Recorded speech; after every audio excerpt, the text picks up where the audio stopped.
السلام عليكم ورحمة الله. بسم الله والحمد لله والصلاة والسلام على رسول الله صلى الله عليه وسلم.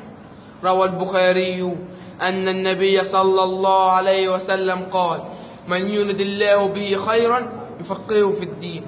سنتحدث مع حضراتكم اليوم عن شهر الله المحرم.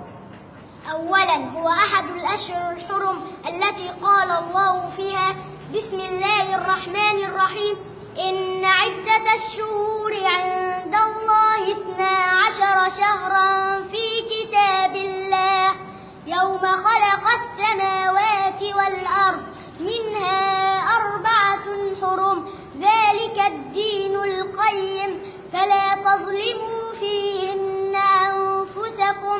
منها 4 حرم يعني محرمة، فلا تظلموا فيهن أنفسكم يعني لا ترتكبوا فيهن ذنوب ولا معاصي ولا صغائر ولا كبائر.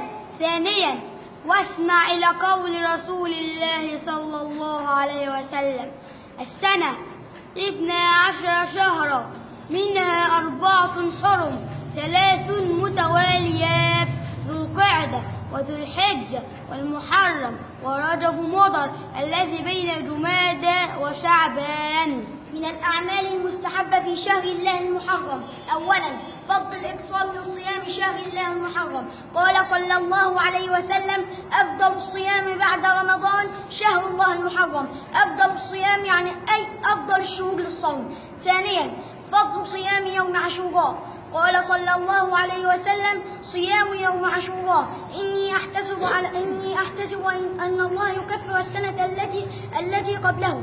عاشوراء أي العاشر من شهر الله المحرم. إني أحتسب أي أرجو من الله يكفر السنة التي قبله. ومن الأعمال المستحبة في شهر الله المحرم: ثالثا، استحباب صيام تاسوعاء مع عاشوراء. قال ابن عباس: صام رسول الله صلى الله عليه وسلم يوم عاشوراء وأمر بصيامه. قالوا: يا رسول الله، إنه يوم تعظمه اليهود والنصارى. فقال لهم: إذا كان العام المقبل صمنا اليوم 9. قال: فلم يأتي العام المقبل حتى توفي رسول الله صلى الله عليه وسلم.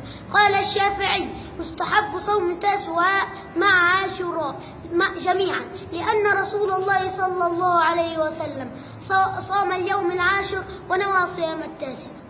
الحكمة في صيام تاسوعاء ألا يتشبه باليهود في إفراد لهذا اليوم.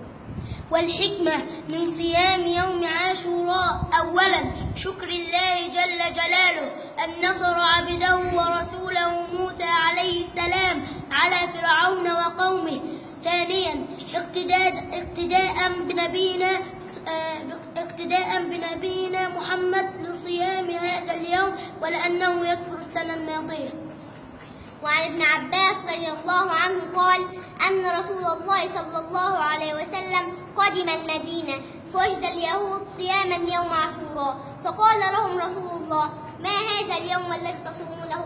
قال: هذا يوم عظيم أنجى الله فيه موسى وقومه وغرق فرعون وقومه، فصامه موسى شكرا فنحن رسوله. قال رسول الله صلى الله عليه وسلم: ونحن أحق وأولى بموسى منكم. فصامه رسول الله صلى الله عليه وسلم وأمر بالصيام. وصلى اللهم على محمد وعلى آله وصحبه وسلم.